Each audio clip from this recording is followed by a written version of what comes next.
Hi class, it's Mrs. Fickus, and I have been out here in the studio today working a little bit on my crayon drawing of my daughter Marissa.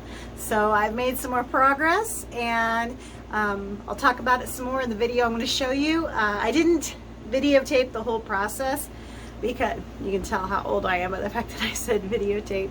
I didn't record the whole process because watching me burnish and blend all of this would have been the ultimate and boring. So I didn't want to put you guys through that. But here's some clips of how I did this. Well, while I'm waiting for my portrait of Nana over there to dry a bit, I thought I'd dig out the crayon experiment I was doing of my daughter Marissa. So I'm working on filling in the background, which is the most time-consuming part.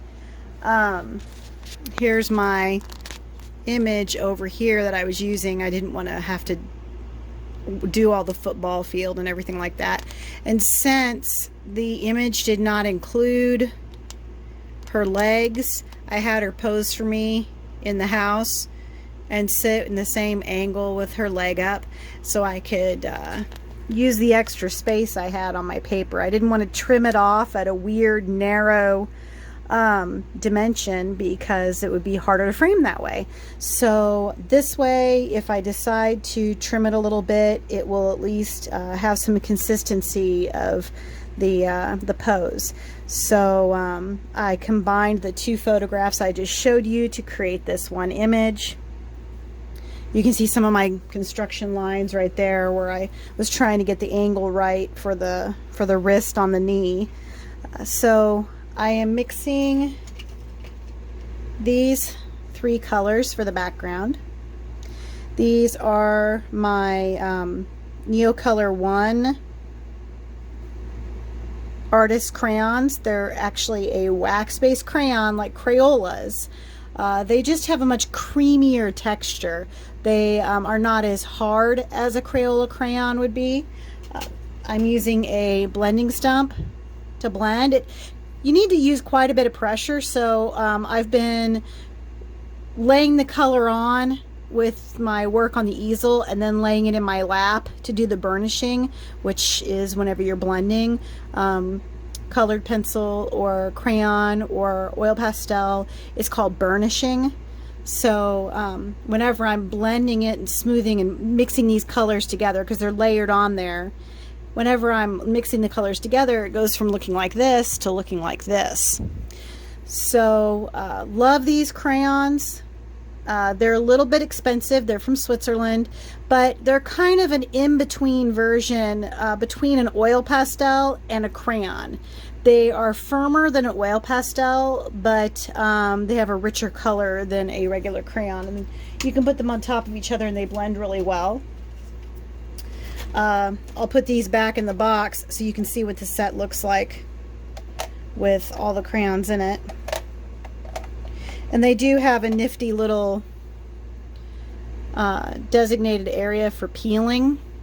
So if you just put your thumb under, there's a little lip right here, and you peel it with the direction of the arrow, you can peel them off a bit at a time, and they're kind of perforated so your peeling of it doesn't get away from you. So I'm going to show you what the set looks like. This is how the set looks. And this is what the front, I wrote my name on it because I would sometimes have it at school. So I put my name on everything because the kids don't know. They don't know if it's a classroom supply or your personal supply, because oftentimes during my planning time I would work on something, and I would usually have something going, standing on an easel in the classroom, so that as the kids came in, they could see my progress when I worked on my plan time. And it's a good stress relief, and it's a good way to keep you loose and creating. So this is what they look like.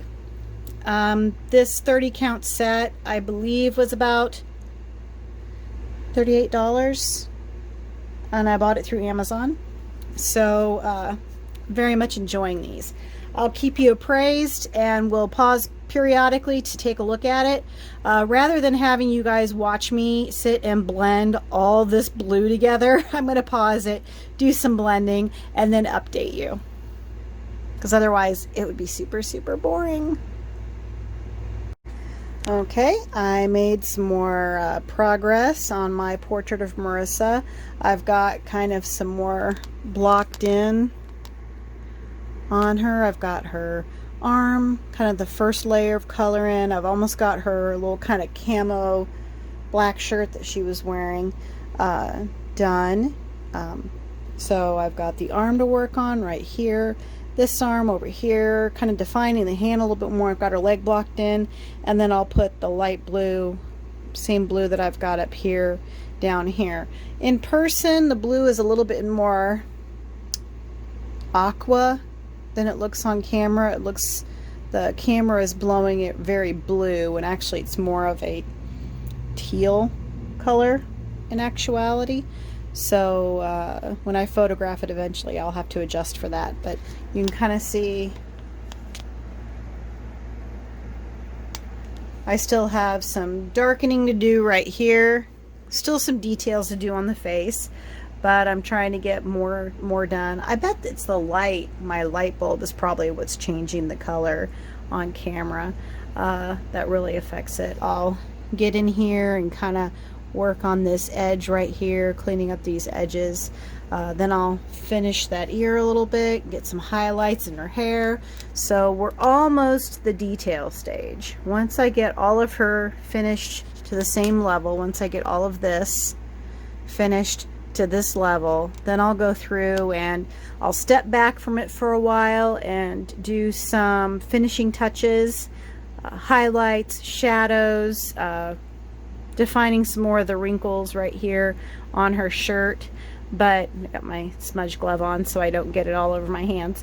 But this is the progress. Loving these crayons. My only complaint is the sheen, but I could probably spray a matte fixative on it.